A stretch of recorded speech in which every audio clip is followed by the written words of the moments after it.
हाँ जी बेटा, स्टार्ट करें। देखो जितनी भी इंटरेक्शंस थी वो कहाँ तक हो चुकी थी, प्रोटोकोपरेशन तक। नेक्स्ट अब जो आती है वो है म्यूचुअलिज्म।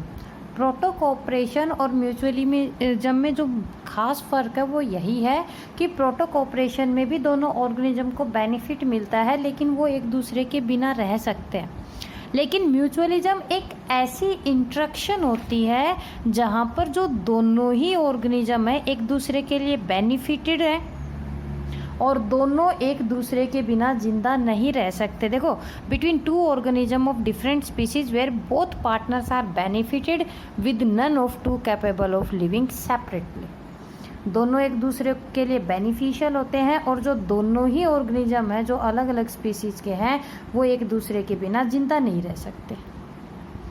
अगर हम अब म्यूचुअलिज्म के एग्जांपल्स की बात करें, लाइकेन है ना, लाइकेन की जब बात करते हैं, एल्गी और फंगस का जो एसोसिएशन होता है उसको हम नाम देते हैं लाइकेन।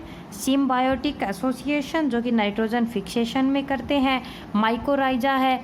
हम भी जानते हैं कि जो एनिमल्स रहते हैं जैसे रूमिनेंट्स वगैरह, दीमक, टर्माइट है ना, इनकी बॉडी के अंदर सेलुलेज एंजाइम रहता है, यानी कि जो सेलुलोज को डाइजेस्ट करते हैं वो प्रोटोजोअन्स है। अगर प्रोटोजोअन्स नहीं रहेंगे तो इनकी बॉडी में क्या रहेगा, सेलुलोज को डाइजेस्ट करने वाला कोई रहेगा ही नहीं। पोलिनेशन है, सीड डिस्पर्सल है। जब म्यूचुअलिज्म या और किसी चीज़ की जब हम बात करते हैं, ये माना गया कि इनका को इवोल्यूशन हुआ था। को इवोल्यूशन का मतलब कि जो दो स्पीसीज एक दूसरे को फ़ायदा पहुंचा रही है वो एक साथ ही क्या हुई थी, ओरिजिन हुई थी। क्लियर। अब हम इसमें जो सबसे पहला एग्जाम्पल लेते हैं वो लेते हैं लाइकेन। देखो बेटा, +1 में हमने लाइकेन के बारे में बहुत अच्छे से किया था जब किंगडम क्लासिफिकेशंस किए थे कि एल्गी मोस्टली कौन सी होती है, फाइकोबायोंट है ना, और जो फंगस होती है उसको हम क्या बोलते हैं, माइकोबायोंट। इनका जो एसोसिएशन होता है उसी को हम बोलते हैं लाइकेन। पोल्यूशन फ्री, यानी कि जहाँ भी पोल्यूशन नहीं रहता वहाँ पर हमें लाइकेन्स देखने को मिलते हैं और यही कारण है कि जो लाइकेन है they are also act as pollution indicator. क्यों? क्योंकि जो सल्फर ऑक्साइड रहती है उसके लिए हाईली सेंसिटिवल है। अगर वो वहाँ गैस रहेगी लाइकेन कभी भी ग्रो नहीं कर सकता। तो जो लाइकेन्स रहते हैं उनको हम एज पोल्यूशन इंडिकेटर भी यूज करते। अब जो मेन बॉडी होती है लाइकेन में वो किसकी होती है बेटा, फंगस की। अगर हम फंगस की बात करें वो क्या करेगी, देखो सबसे पहले तो जो फंगस रहती है वो फिक्सेशन का काम करेगी कहीं पर भी जहाँ पर उन्होंने उसको फिक्स किया। वाटर, मिनरल्स वगैरह को एब्जॉर्ब करती है और किसके हैंडओवर कर देती है, एल्गी के। एल्गी को रहने के लिए जगह देती है। बदले में जो एल्गी रहती है वो क्या करती है, फूड की मैन्युफैक्चरिंग, फोटोसिंथेसिस करती है।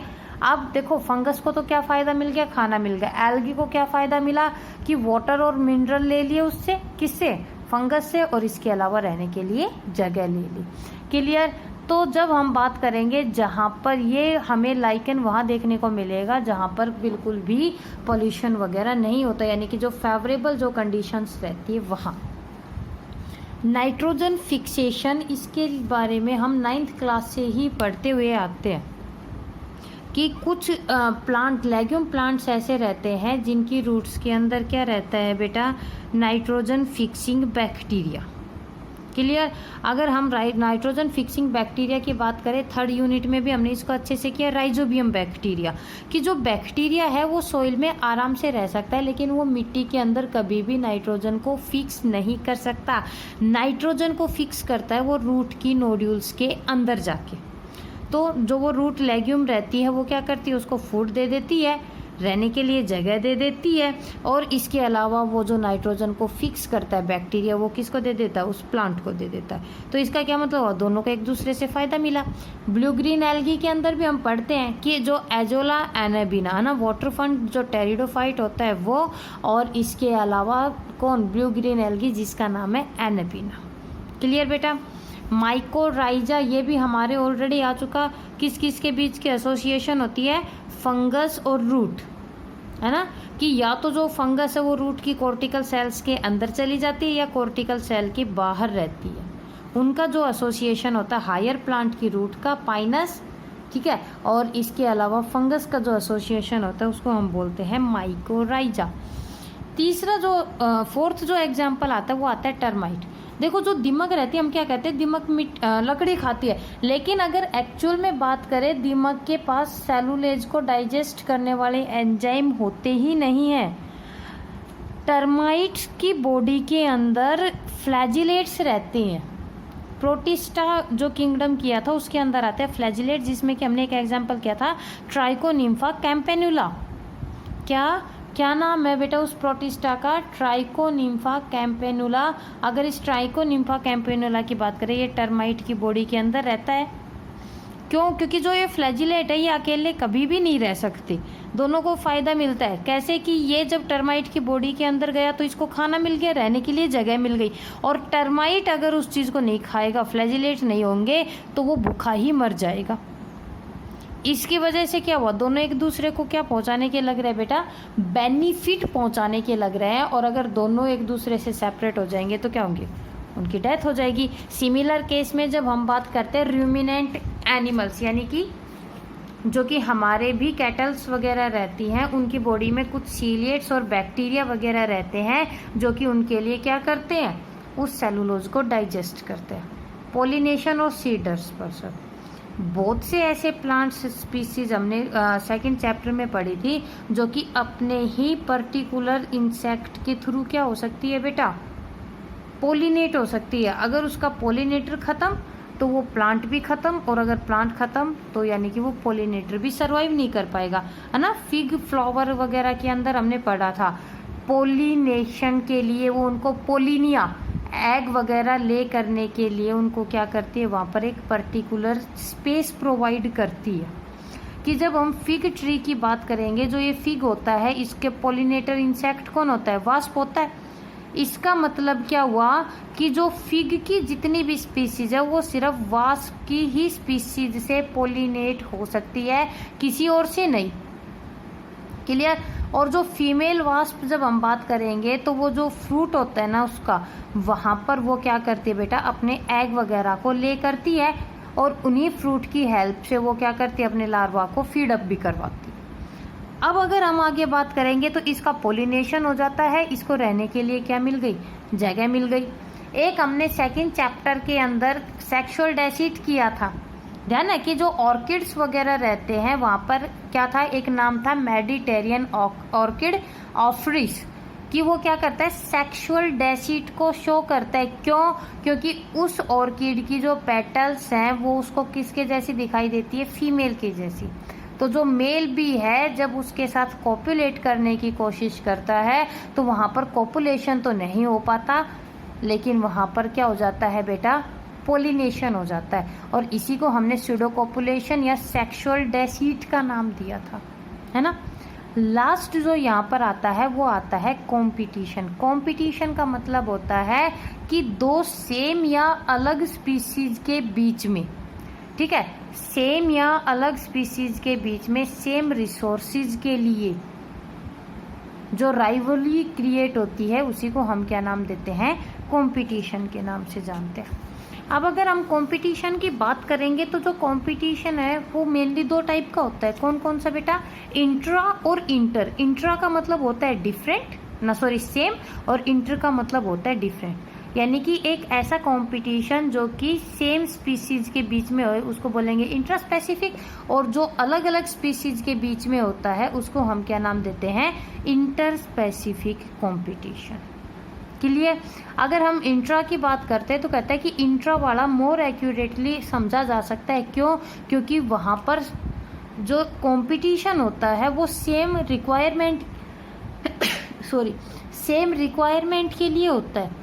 सेम रिक्वायरमेंट मतलब food, light, water, space, shelter या मेट, इनमें से उनकी एक रहती है जिसकी वजह से वो लोग एक दूसरे के साथ क्या करते हैं? कम्पीट करते हैं। हमने टेरिटरीज भी पढ़ी थी कि जो एनिमल्स रहते हैं वो क्या करते हैं? अपनी एक पर्टिकुलर टेरिटरी बना लेते हैं और वहाँ पर वो फिर किसी को भी अलाउ नहीं करते आने के लिए।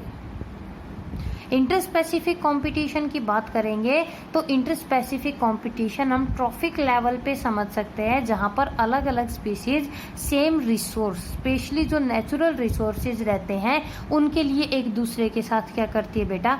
कम्पीट करती है।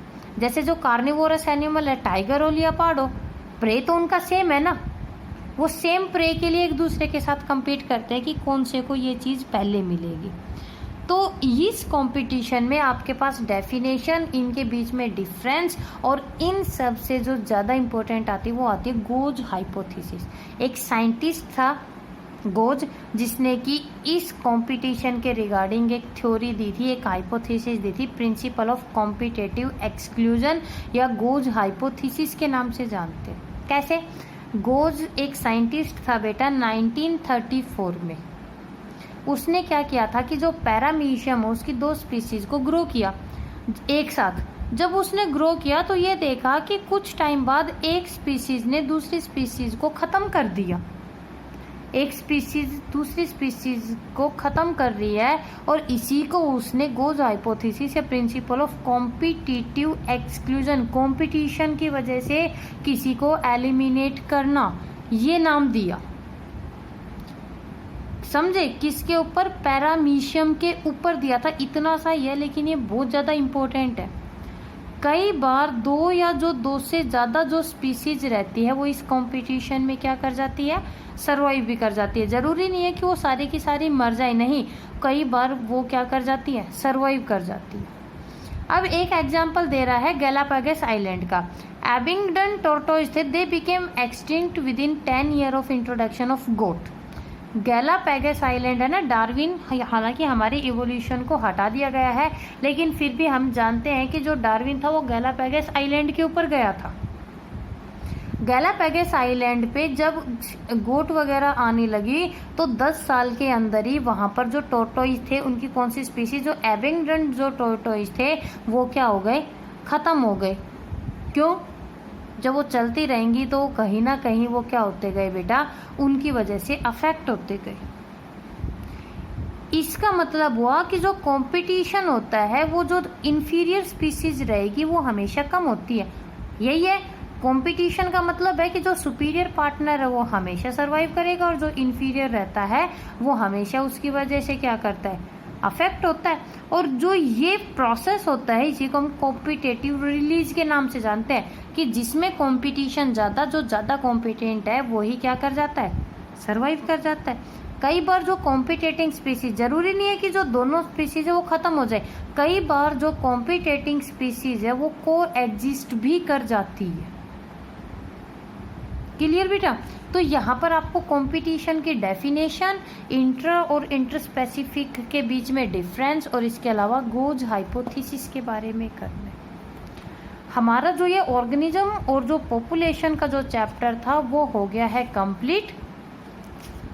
जो 5th यूनिट थी इसमें 4 चैप्टर थे। 4 में से जो ये नेक्स्ट जो इकोसिस्टम है बेटा, इसको यहाँ पर अब के बार जो रिवाइज सिलेबस हुआ है वहाँ से हटा दिया गया है, और सिर्फ एक ही चैप्टर बचा है लास्ट, जो कि है बायोडाइवर्सिटी। बायोडाइवर्सिटी किंगडम क्लासिफिकेशन जब हमने किया था तो उसमें क्या था कि डाइवर्सिटी रिच है।